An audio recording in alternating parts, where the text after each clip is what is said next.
Bismillahirrahmanirrahim. Assalamualaikum warahmatullahi wabarakatuh.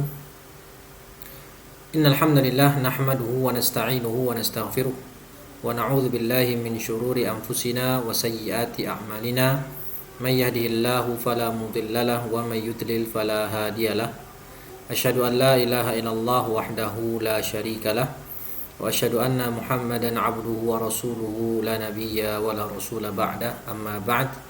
فإن أصدق الحديث كتاب الله وخير الهدى هدى محمد صلى الله عليه وسلم وشر الأمور محدثاتها وكل محدثة بدعة وكل بدعة ضلالة وكل ضلالة في النار. Ma'asyiral muslimin, azani Allah wa iyyakum. Ya, alhamdulillah, bersyukur kepada Allah atas kesempatan yang telah Allah berikan kepada kita, sehingga alhamdulillah pada sehari ini kita bisa melaksanakan sholat Id dan juga merayakan hari raya Idul Adha tanpa adanya halangan yang berarti, kecuali yang masih kita dalam keadaan corona. Meskipun begitu, ya, acara salat Idul Adha dan juga proses penyembelihan kurban berlangsung seperti biasa. Ya, alhamdulillah, Allah masih memberikan kita kesempatan untuk merayakan Idul Adha, ya, berkurban, memakan daging hewan kurban, yang dimana mungkin nikmat yang kita rasakan saat ini tidak bisa dirasakan oleh saudara-saudara kita di berbagai negara lain, yang juga negara kaum muslimin, yang mana mereka di sana justru sedang kelaparan, ya, mereka mungkin terancam jiwa mereka, ya, dalam kondisi perang. Maka syukurilah wahai kaum muslimin nikmat aman yang Allah berikan kepada kita. Ya, bagaimana cara mensyukurinya? Ya, kita memperbanyak ibadah kepada Allah, ya, rajin untuk belajar, terutama mempelajari ilmu-ilmu syar'i, ya, memperbanyak amal saleh, ya, selalu melakukan amar ma'ruf nahi mungkar, berdakwah dan yang lain. Ya,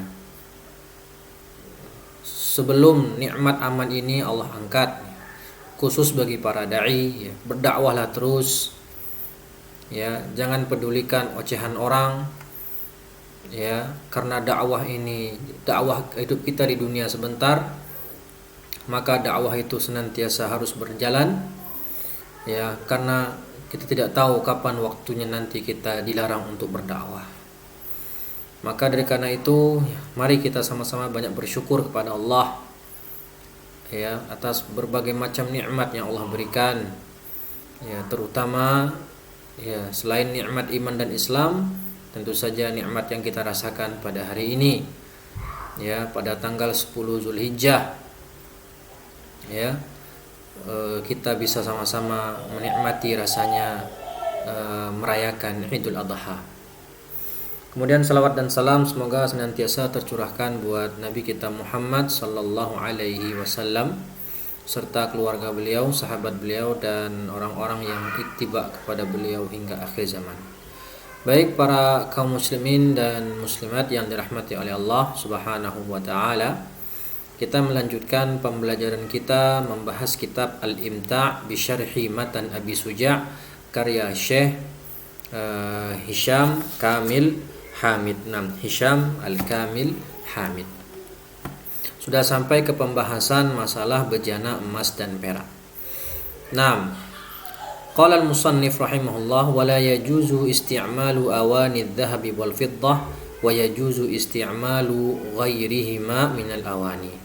Tidak boleh mempergunakan bejana dari emas dan perak, dan boleh mempergunakan bejana selain keduanya, ya, dan boleh menggunakan, ya, bejana selain bejana emas dan perak. Sebelum kita membahas syarah dari Syekh Hisham Kamil yang mensyarah matan Abi Suja, perlu kita ketahui bersama ada beberapa kaedah, ya, kaedah tentang untuk mempermudah kita memahami bab ini. Yang pertama, ya, 1, boleh menggunakan semua jenis bejana kecuali bejana dari emas dan perak. 2, tidak boleh kita menggunakan bejana emas dan perak untuk makan, untuk minum, dan segala jenis penggunaan yang lain. Ya, tidak boleh juga yang ketiga, tidak boleh menyimpannya. Taib. Nah, al-awani jama' ina'un. Jam'u ina'in wa huwa ma tuda'u fihi al-ma'i'at wal at'imah. Sebentar.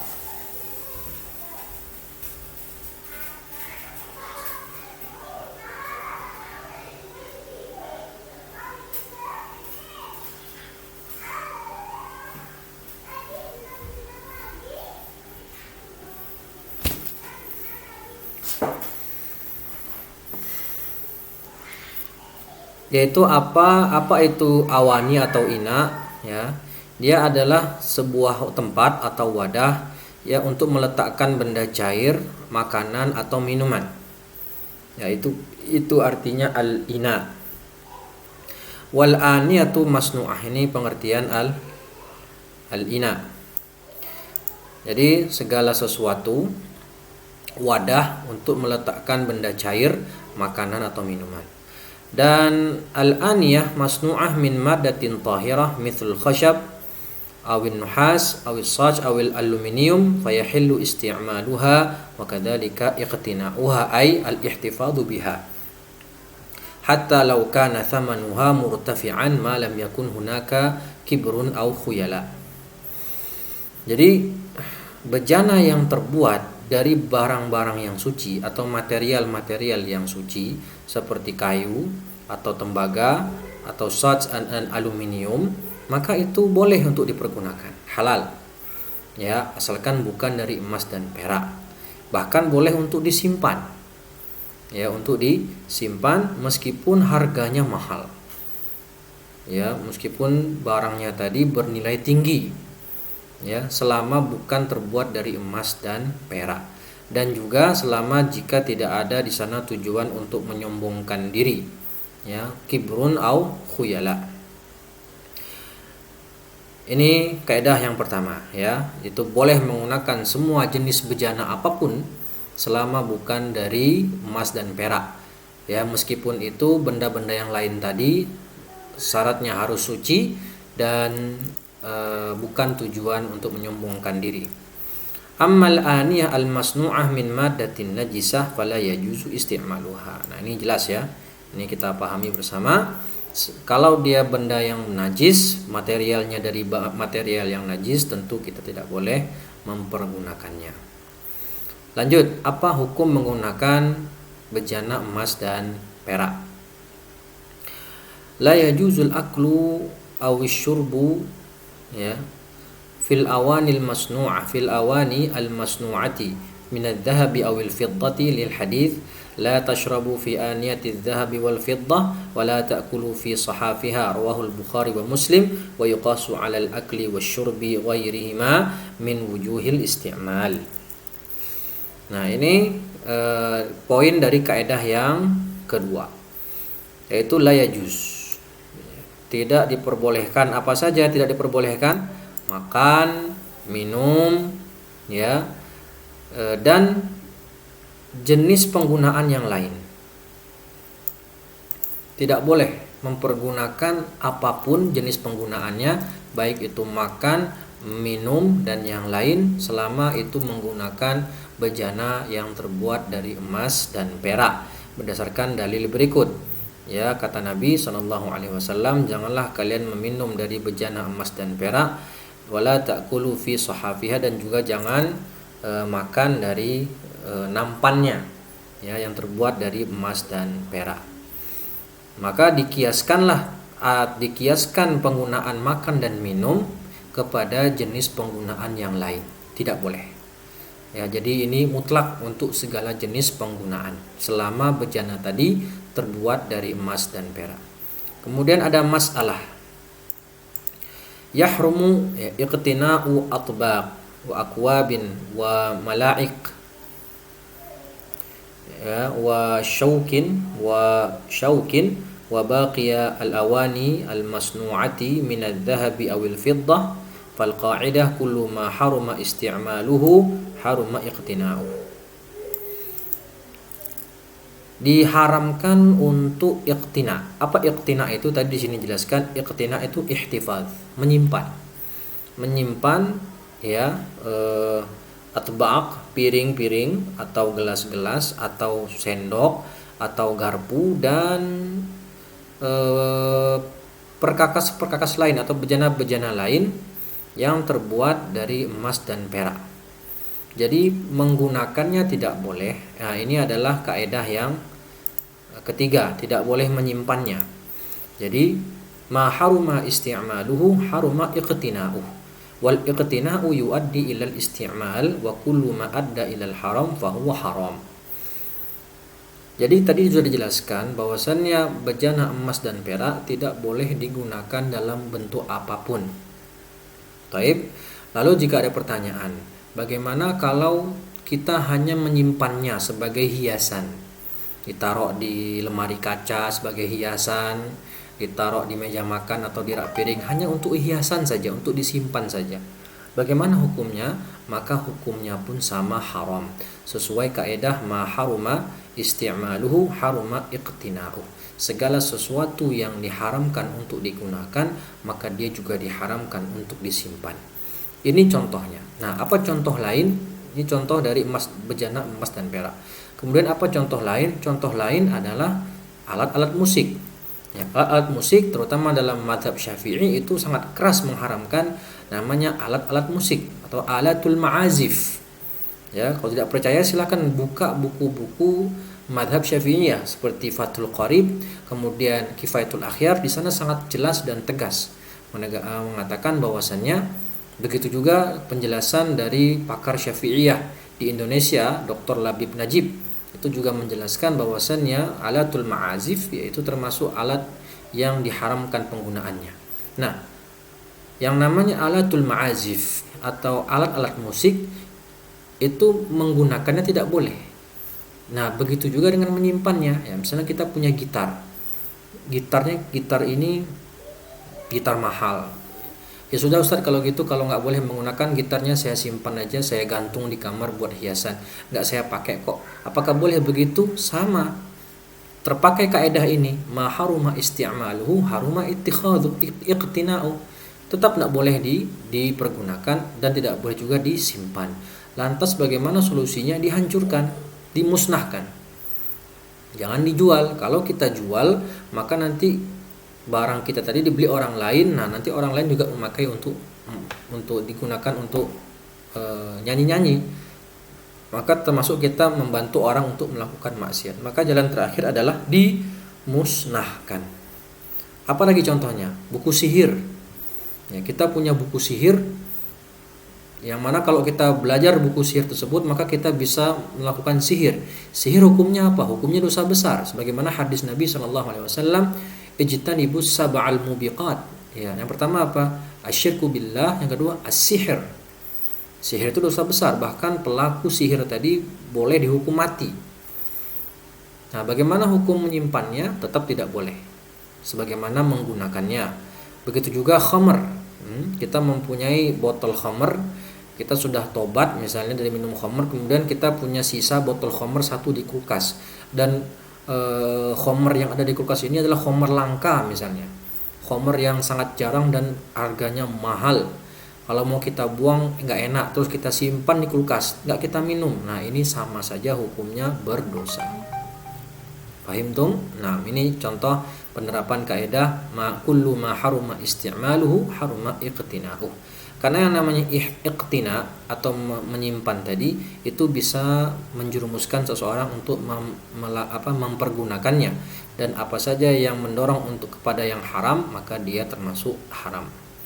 Masalah yang kedua, yajuzu isti'malu waqtina'u awani ghairi al-dhahabi awil fiddati mithlul yaqut wal marjan li'adamin nas ala al-hurmah. Nah, bagaimana kalau menggunakan bejana yang juga termasuk barang yang harganya mahal tetapi bukan dari emas dan perak? Seperti apa? Al-yaqut wal marjan. Ya, permata dan mutiara. Boleh nggak? Nah, di sini dikatakan ya juz, boleh. Ya, mau misalnya kita punya piring dari permata, dari intan, ya itu boleh.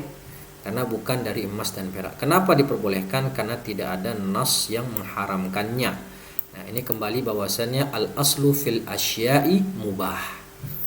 Ya, al-ibahah. Segala sesuatu ya yang tidak berkaitan dengan ritual ibadah, maka dia adalah hukumnya boleh selama tidak ada nas yang mengharamkannya. Nah, kasusnya bejana yang terbuat dari yakut dan marjan ini tidak ada nas yang mengharamkan penggunaannya, maka oleh karena itu kembali ke hukum asal bahwa dia boleh digunakan.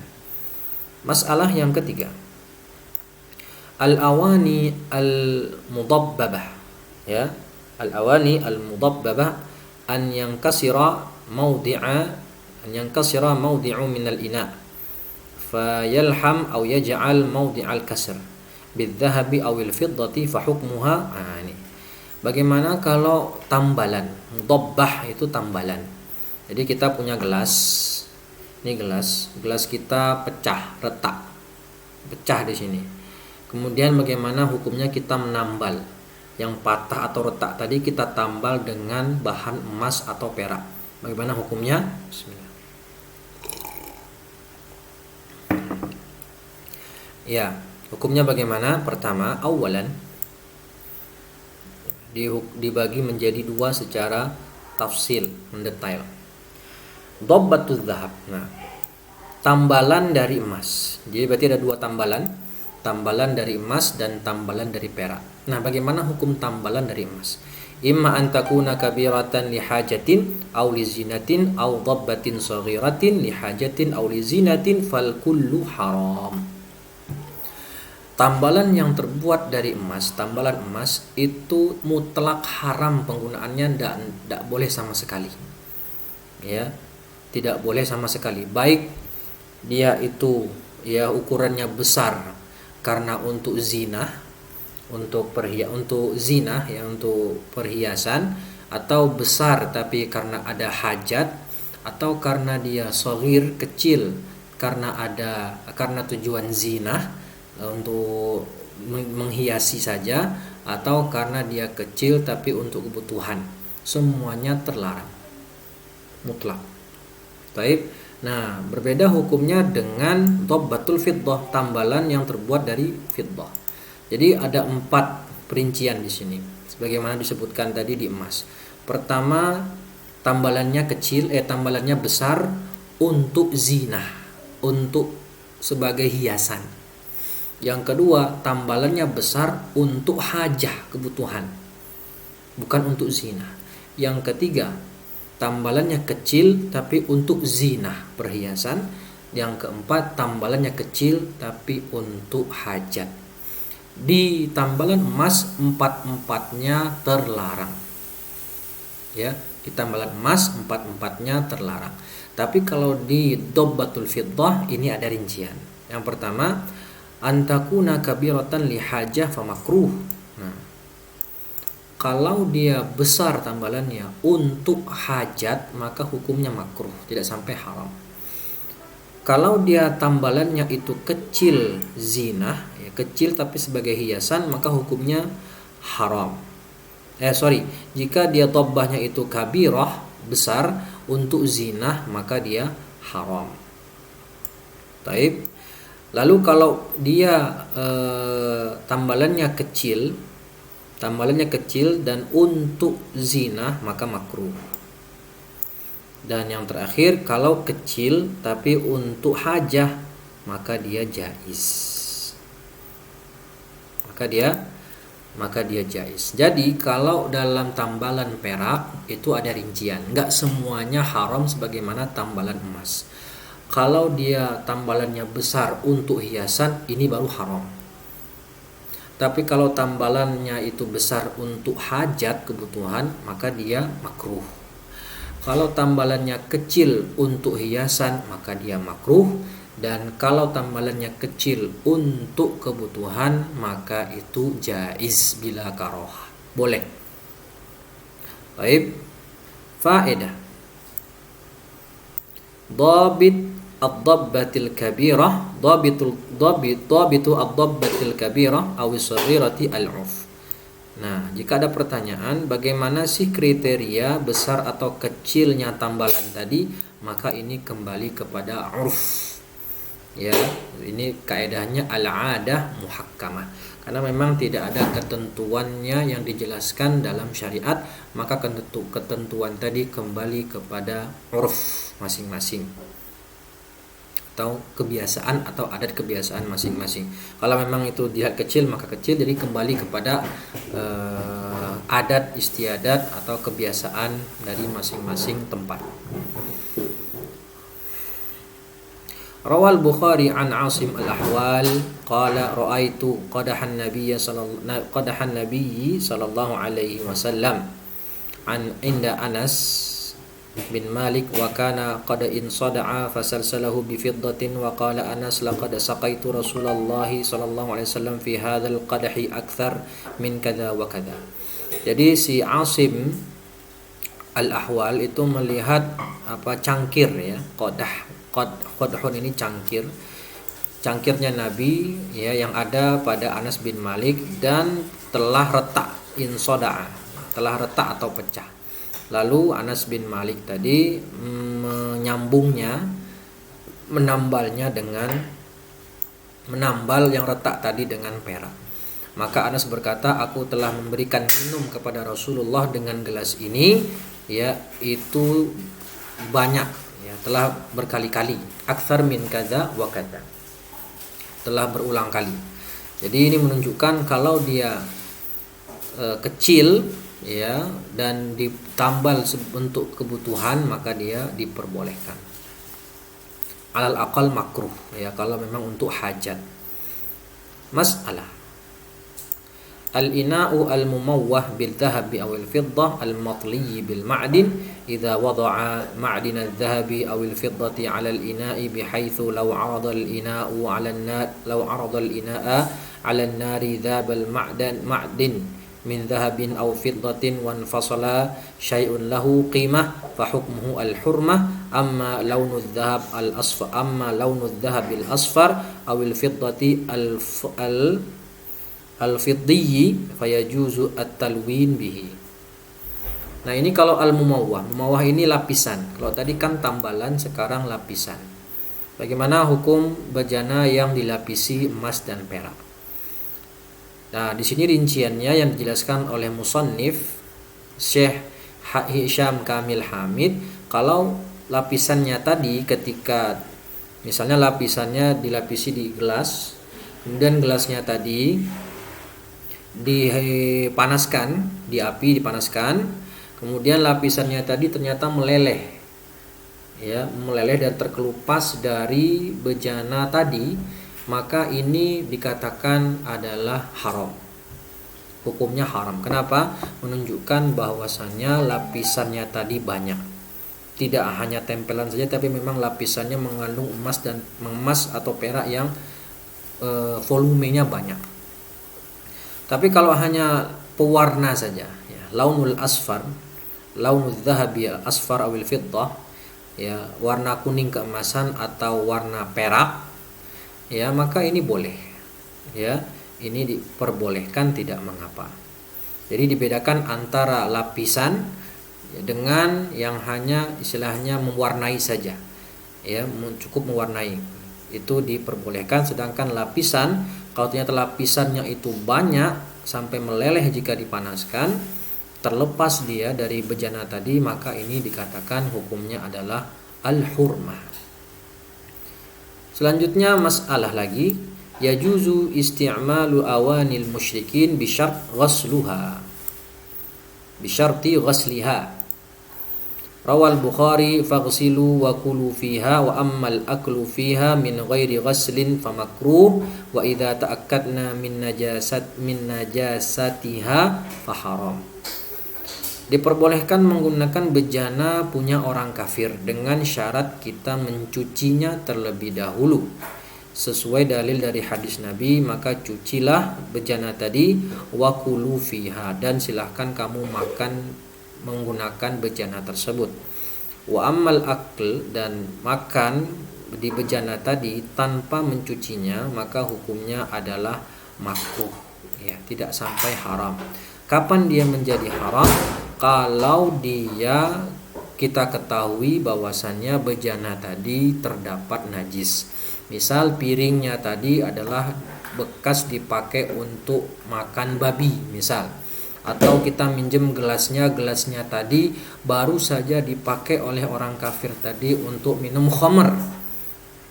Dan masih ada kita lihat sisa-sisa khamr di gelas tadi, maka kita yakin ini bekas khamr, wajib kita cuci dahulu sebelum kita menggunakannya. Tapi kalau kita nggak tahu ini bekas atau apa, ya, terus kita belum mencucinya, kita langsung minum saja dengan gelas orang kafir tadi, ya, maka hukumnya makruh. Ya, lebih baik untuk kehati-hatian dicuci dahulu dengan bersih untuk memastikan tidak ada lagi najis yang tertempel padanya, lalu kita pakai untuk meminumnya. Yajuzu isti'malu waqtina'un nafis bis-sun'ati, ya, bis-sun'ah kazujaji wal khashabi al-mut'im wal fakhar. Nah, boleh kita menggunakan sesuatu yang sifatnya nafis, yaitu barang yang mahal, nilainya tinggi. Karena apa? Karena proses produksi. Seperti barang yang terbuat dari kaca atau kayu atau barang pecah belah yang lain.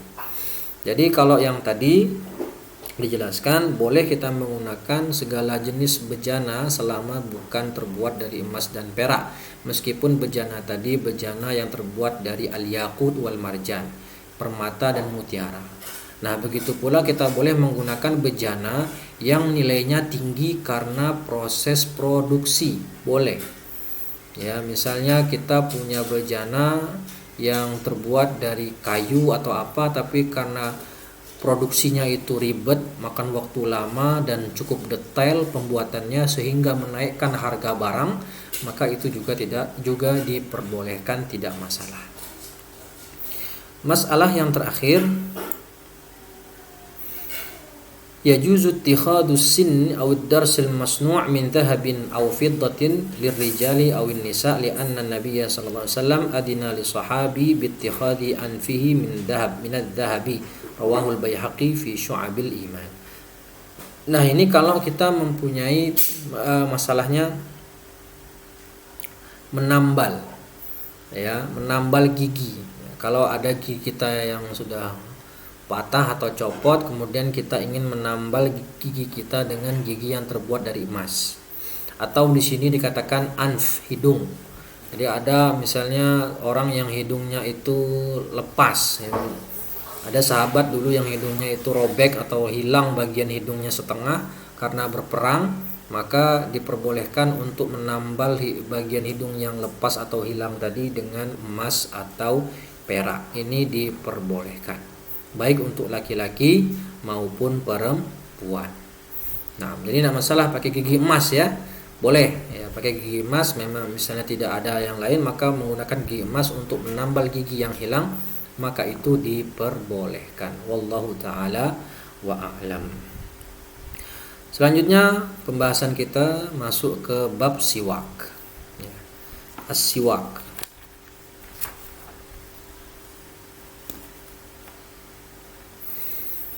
Nah, dikatakan bahwasanya hadis yang berbicara tentang siwak ini lebih dari 100 hadis, ya, sehingga cukup banyak hadis-hadis yang meriwayatkan atau menjelaskan tentang pensyariatan siwak. Qala al-musannif Abu Suja' rahimahullah, was-siwaku mustahabbun fi kulli halin illa ba'da zawal lis-shaim. Bersiwak itu mustahab, sunnah, dilakukan di setiap waktu, di setiap keadaan kecuali setelah zawal, tergelincirnya matahari di saat berpuasa. Wa huwa fi thalathati mawadhi' asyaddu istihbaban. Dan bersiwak itu sangat ditekankan di 3 waktu. Pertama, inda taghayyuril fammi min azmin wa ghairihi. Ketika berubahnya bau mulut karena azm atau diamnya dalam waktu yang lama dan yang lainnya. Wa indal qiyam minan naum, atau ketika bangun dari tidur. Wa indal qiyam minas shalah, atau hendak melakukan salat. Wa qala syarih rahimahullah hafizahullahu taala, wasiwaku lughatan ad-dalk. Siwak itu secara bahasa artinya dalk, atau ya, menggosok-gosok, itu dalk. Wa syar'an isti'malu 'audin min arakin wa nahwihi fil asnani wa ma haulaha li idhabit taghayyuri wa nahwihi. Itu menggunakan suatu kayu atau batang kayu dari kayu arak dan sejenisnya untuk membersihkan gigi dan di sekitar gigi untuk menghilangkan idhabit taghayyur, menghilangkan perubahan gigi tersebut, ya mungkin warna gigi tadi, menghilangkan kotoran lah dan sejenisnya.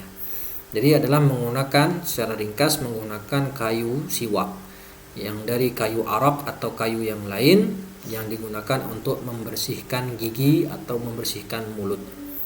Taib. Dan apa hukumnya bersiwak? Hukumnya siwak adalah sunnah muakkadah, sunnah yang sangat-sangat ditekankan. Wa yusannu an yanwiya bihi as-sunnah li hadits laula an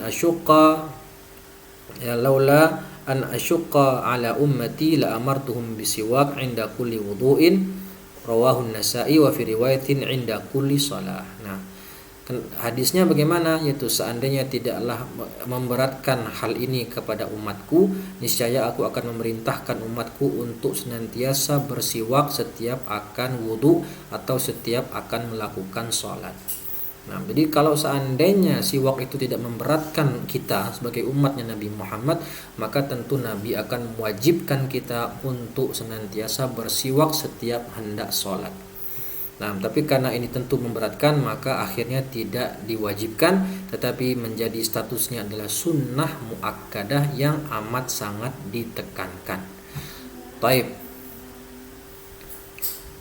Ya, al-mawadhi'ul lati yata'akkadu fiha istihbabus siwak. Waktu-waktu yang ditekankan untuk bersiwak. 1. Inda taghayyuri raihatil fam. Ketika berubahnya bau mulut. Ya, ketika berubahnya bau mulut min azmin wa ghairihi, karena sebab azm dan yang lain. Apa itu azm? Tarkul akal au as-sukutut tawil. Azm itu adalah tarkul akal wasukutut tawil, ya tidak makan atau diam yang lama.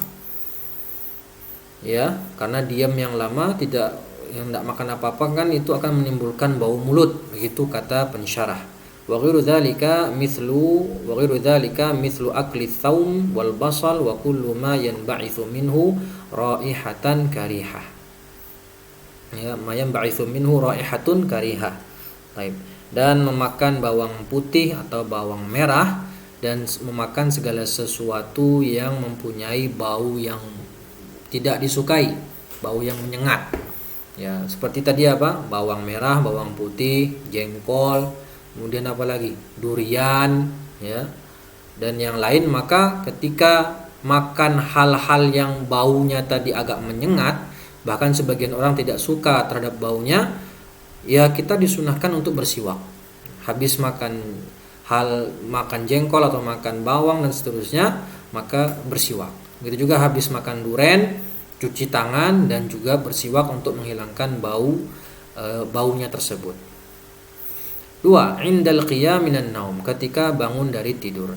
Li'anna an-naima yaghliqu famahu muddatan tawilah au yaftahuhu fatukhrij minhu raihatan al-abkhirah as-sa'idah minal ma'idah. Ya, atau karena dia membuka mulutnya, ya ketika dia telah tidur lama dan mulutnya itu tertutup dalam waktu yang cukup lama, berjam-jam, dan lalu dia ketika menguap itu kan keluar bau yang tidak sedap yang bersumber dari ma'idah atau dari dalam perut, lambung. Nah, ini maka ketika bangun tidur disunahkan untuk bersiwak. Taib. Yang ketiga, indal qiyami ila shalah, ketika hendak melaksanakan salat fardhan au naflan au salat janazah. Baik itu salatnya sifatnya fardu 5 waktu atau salat sunnah atau bahkan salat jenazah. Itu disunahkan untuk salat. Jadi jenis salat apapun, baik salat wajib atau sunnah atau salat yang sifatnya fardu kifayah seperti salat jenazah, disunahkan bersiwak. Tanbih ya. Dzakara al-musannifu anna isti'mal as-siwaki lis-sha'imi qabla az-zawal, yani waktu zuhur makruhun karahatan tanzihiyah. Makruh karahatan tanzihiyah. Wa tazulu al-karahatu bi ghurubi syams al-maghrib li hadits la khulufu fami as-sha'im atyabu 'inda Allahi min rihil misk, rawahu al-Bukhari wa Muslim. Al-khulufu huwa taghayyuru rihil fam fahadhihi ar-raihatu muhabbabatun 'inda Allahi fala yughayyiruha as-sha'im. Nah, di sini dijelaskan bahwasannya makruh menggosok gigi setelah waktu zuhur bagi orang yang berpuasa. Ya, bagi orang yang berpuasa. Kenapa dikatakan makruh? Karena nanti akan menghilangkan bau mulutnya. Bau mulut orang berpuasa itu lebih disukai oleh Allah Subhanahu wa taala daripada bau minyak wangi. Daripada bau minyak wangi. Nah, bau mulut yang tadi sudah mulai ada setelah zuhur ya, atau di waktu zuhur, itu kalau bisa dipertahankan sampai nanti berbuka. Kenapa? Karena kalau kita bersiwak nanti itu akan menghilangkan bau mulut tadi, yang mana itu bau mulutnya adalah sesuatu yang disukai oleh Allah daripada bau minyak wangi, maka kalau dihilangkan itu hukumnya menjadi makruh. Baik. Ini pendapat musannif. Tapi dalam pendapat lain, kalau kita baca di kitab Fathul Qarib, itu dijelaskan Imam An-Nawawi rahimahullahu taala itu justru berpendapat tidak ada makruh sama sekali. Adamul karahah mutlaqan. Tidak dimakruhkan sama sekali, alias boleh bersikat atau bersiwak meskipun setelah lewat waktu zawal. Boleh. Ya, dan tidak makruh sebagaimana pendapat Abu Suja' Al-Asfahani. Kenapa Imam An-Nawawi berkata demikian? Karena beralasan karena 2 hal. Yang pertama karena hadisnya dikatakan beliau ini hadis yang lemah, ya, hadis yang dhaif. Ya, kemudian yang kedua karena maksudnya tadi pertama mengatakan hadis yang dhaif, ya. Yang kedua hadisnya itu sahih tapi maksudnya yang namanya bau mulut orang berpuasa tadi itu sumbernya berasal dari apa? Dari lambung, dari perut.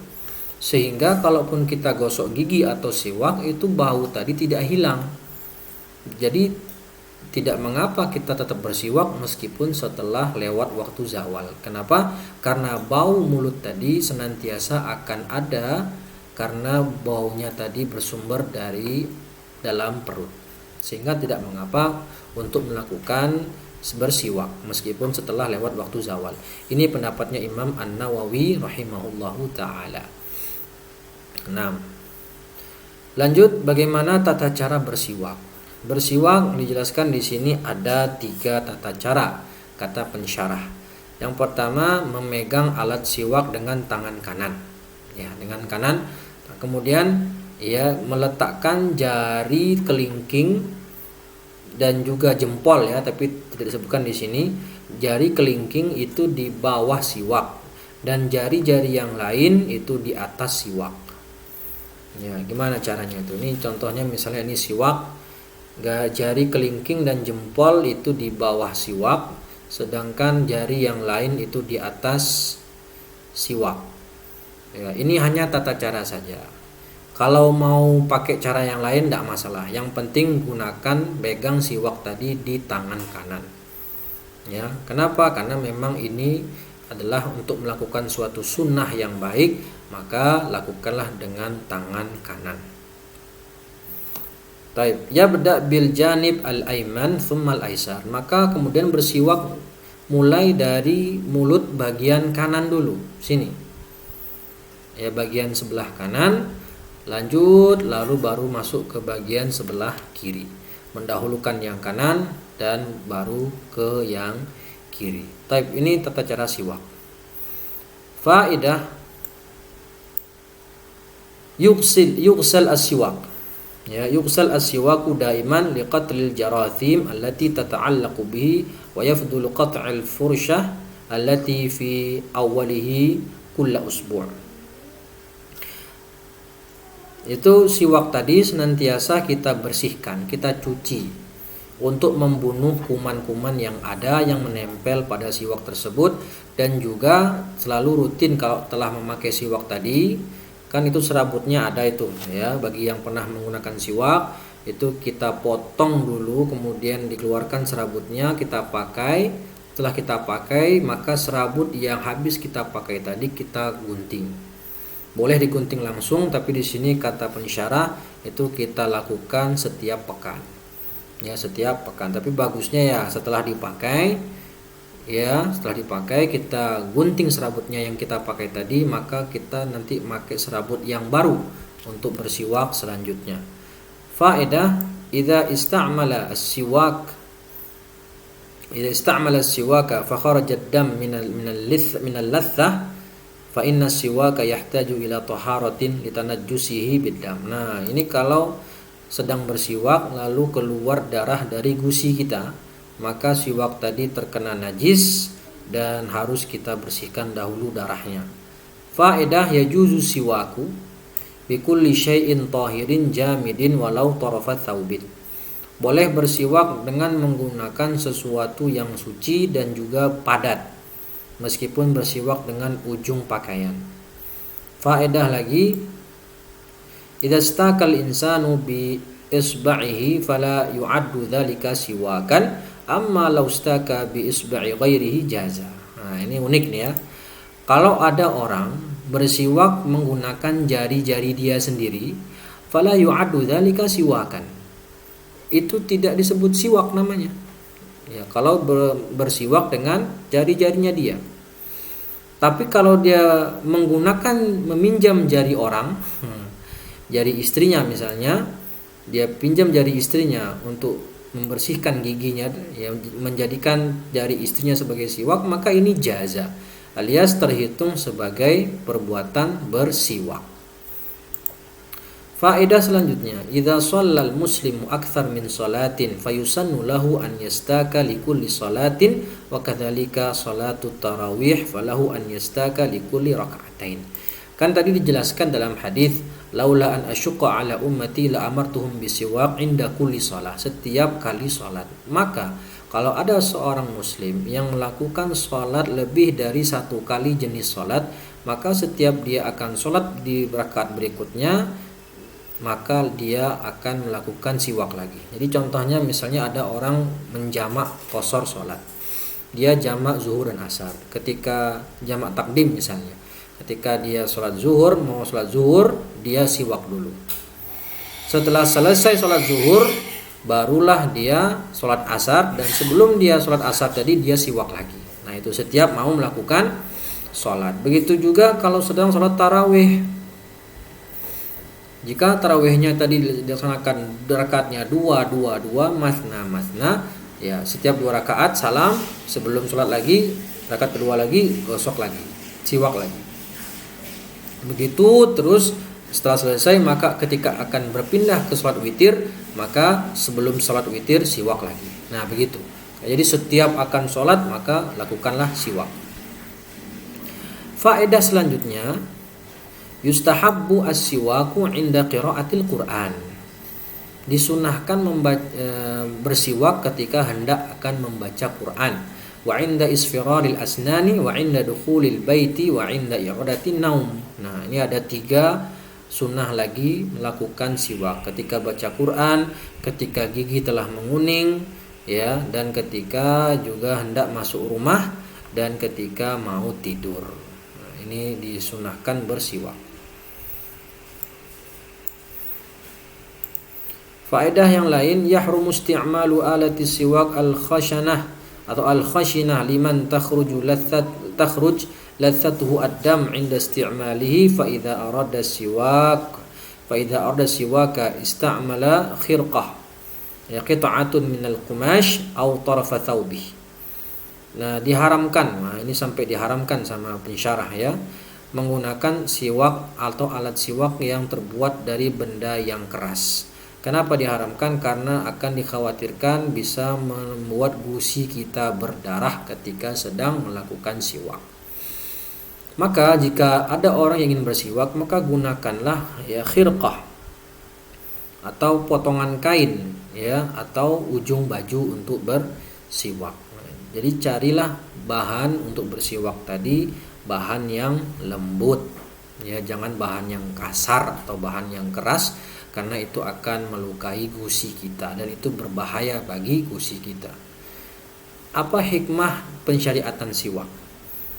Lamma kanatis salatu munajatun bainal abdi wa rabbih ya nasibun an yutahhira famahu bidzalik. Karena yang namanya salat itu bentuk munajat kita kepada Allah Subhanahu wa taala, maka pada saat itu cocok kita sebagai hamba ketika akan menghadap Rabb kita dalam ibadah salat itu kita membersihkan diri kita dengan berwudu, dengan kalau bisa dengan mandi ya, bagi yang mau Jumatan misalnya berwudu, membersihkan badan kita dari najis-najis, dan juga dengan bersiwak, sehingga ketika kita menghadap Allah Subhanahu wa taala dalam salat dalam kondisi yang bersih. Baik.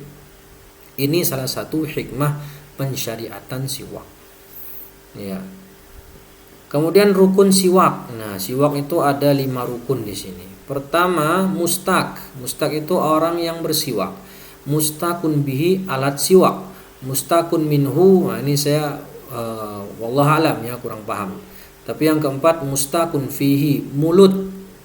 Jadi ada orang yang bersiwak, ada alat siwak, ada tempat bersiwaknya di mana ya, di mulut, gigi dan gusi, kemudian berniat. Ya, innal a'malu binniyat.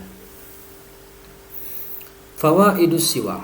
Saya lihat di pembahasan yang lain, di buku yang lain itu hanya disebutkan 3 ya, 3 yaitu mustaq, mustaqun bihi, dan mustaqun fihi.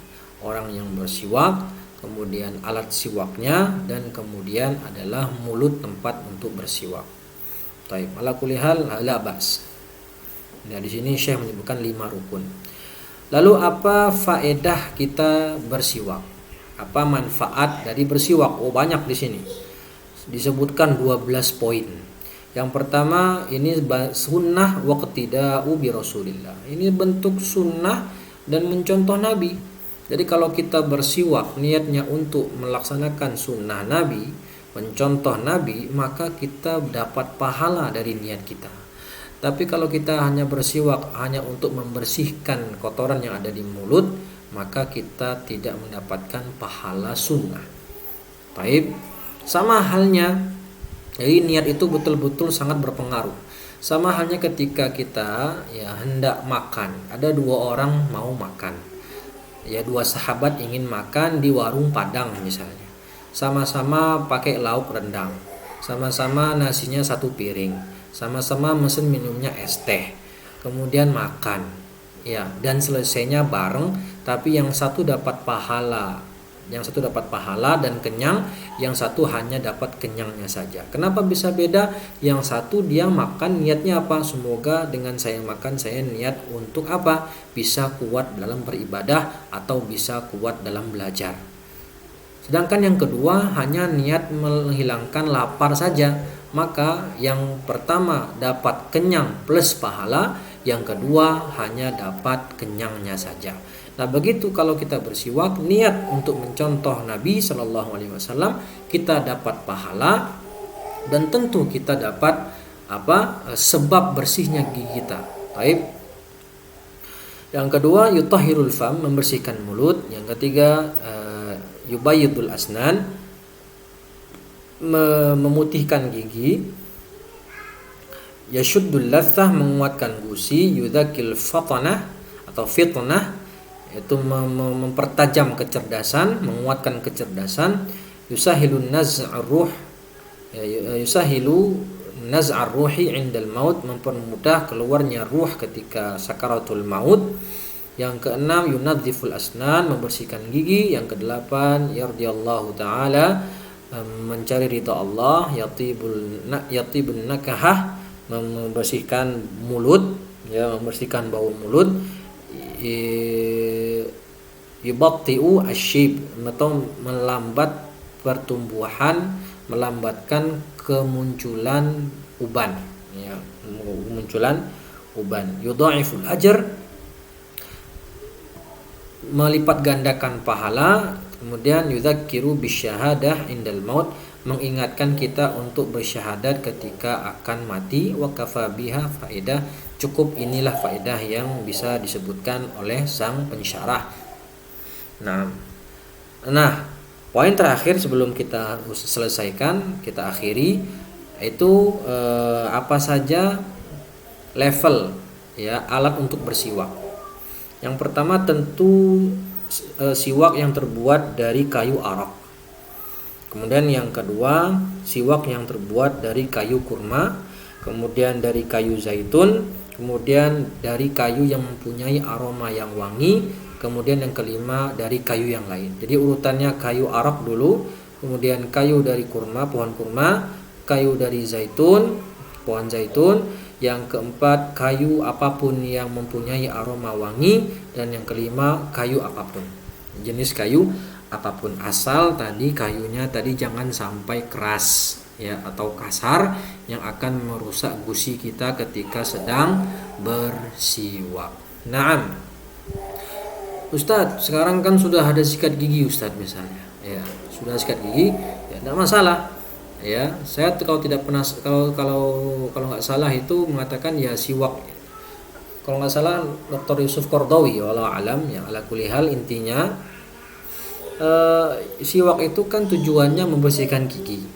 Jadi kalaupun tidak menggunakan siwak yang dikenal, yang kita ketahui dari kayu arak tadi, ya, kalau kita hanya punya misalnya sikat gigi dengan pasta gigi, ya, Pepsodent lah atau Ciptaden dan semacamnya, kita mempunyai sikat gigi, maka itu tidak mengapa untuk dipakai bersiwak, ya. Nggak mengapa. Kenapa? Karena tujuannya tadi adalah apa? Membersihkan gigi, ya. Kalau tujuan tadi sudah tercapai tanpa menggunakan alat siwak, yang maksudnya siwak dari kayu tadi, yaitu tidak masalah, insya Allah tetap mendapatkan sunnah bersiwak. Nah, tapi kalau bisa ya cari siwak yang terbuat dari kayu tersebut, ya, kalau bisa. Kalau enggak ada ya silakan pakai sikat gigi biasa, ya, pakai sikat gigi biasa. Yang penting tujuan dari pensyariatannya tadi tercapai, membersihkan gigi, menguatkan gusi dan yang lain sebagainya. Dan sebelum bersiwak kita niatkan untuk mencontoh Nabi, maka juga bisa mendapatkan pahala bersiwak. Wallahu taala a'lam. Taib, para jamaah sekalian, kaum muslimin dan muslimat yang dirahmati oleh Allah Subhanahu wa taala, mungkin cukup sekian pembahasan kita pada malam hari ini. Insyaallah ya, kita lanjutkan di pekan berikutnya. Ya, jika ada kesalahan itu datang dari saya pribadi dan saya mohon maaf, dan jika benar semua datang dari sisi Allah Subhanahu wa taala. Aqulu qouli hadza wa astaghfirullah li wa lakum. Hadanallahu wa iyyakum. Wassalamu alaikum warahmatullahi wabarakatuh.